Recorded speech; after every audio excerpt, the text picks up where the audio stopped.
মাহফুজ বিল্লাহ লিখেছেন, কোরবানি এলেই এক শ্রেণী মানুষের উদ্ভব হয় যারা বলে পশু কোরবানি না করে দুর্গত বা গরিব মানুষকে দান করা ভালো, তাদের ব্যাপারে কিছু বলুন।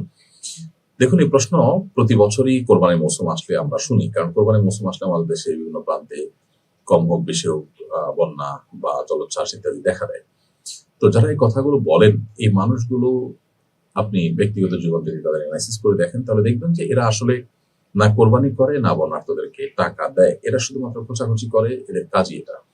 যারা কোরবানি করেন তারা বন্যার্থদেরকেও সহযোগিতা করেন, তারা আবার অন্যান্য দানের যে খাতগুলো আছে সেগুলো তো তারা ঠিকই দান করেন। কারণ যিনি কোরবানি করেন তিনি কিন্তু আল্লাহর নির্দেশ পালনার্থে কোরবানি করেন। আর আল্লাহর নির্দেশ শুধু কোরবানি করা নয়, আল্লাহর নির্দেশ যাকাত দেওয়া, আল্লাহর নির্দেশ সবাই মানুষের পাশে দাঁড়ানো।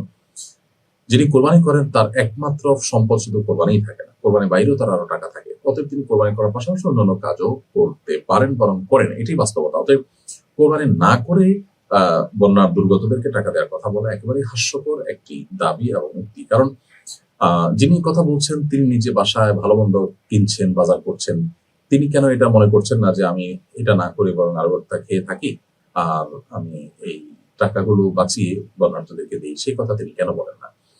এরপর আসা যাক অন্য একটা পয়েন্টে, যে কোরবানি করার মধ্যে কিন্তু দুস্থ মানুষদের, অভাব মানুষদের সহযোগিতার একটা বিরাট দিক রয়েছে। আমরা জানি দেশের প্রত্যন্ত অঞ্চলে অনেক গরু ছাগল এর খামারি আছেন, অনেক কৃষক আছেন, অনেক চাষি আছেন যারা গরু ছাগল লালন পালন করেন।